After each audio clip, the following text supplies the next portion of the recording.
Hello, my name is Karinton and today I'll be giving my TED Talk speech.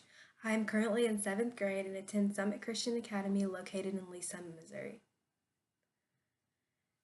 Family Christian Academy, Summit Christian Academy, Faith Academy, and Kansas City Christian School are just 4 out of the many private religious schools in the Missouri and Kansas area that most middle-class families struggle to afford. Now, statistics show that 69.4% of Missouri is made up of middle-income families, which leaves 11.8% to be high-income families and 18.8% to be low-income families. The question now is, why should most of Missouri have to struggle? And why struggle when it comes to sending their children to a high curricular school under their religious beliefs? Today, I will compare and contrast public and private school tuition and costs, and I will show you how the state funding private religious schools could really make a big difference when it comes to youth education. Bus fees, school supplies, sports and PE uniforms, teacher gifts, lunch, and a few other things are usually the only thing that most public school families have to worry about. Now, don't get me wrong, statistics do show that on average, at most public school families spend about $1,284 a year per child.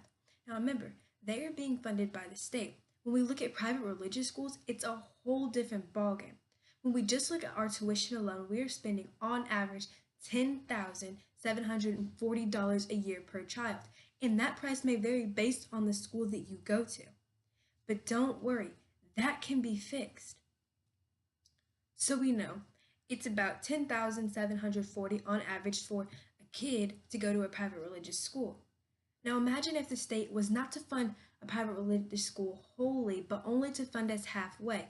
That would bring us down to $5,370. That's a $5,000 decrease, and $5,000 for a middle-class family can mean a lot. Today, I compared and contrasted public and private school tuition and costs, and I showed you how the state funding private religious schools could really make a big difference. Not to mention, it could give other kids the opportunity to be able to come to high curricular schools under their family's religious beliefs. That right there, that could make a big difference. Thank you.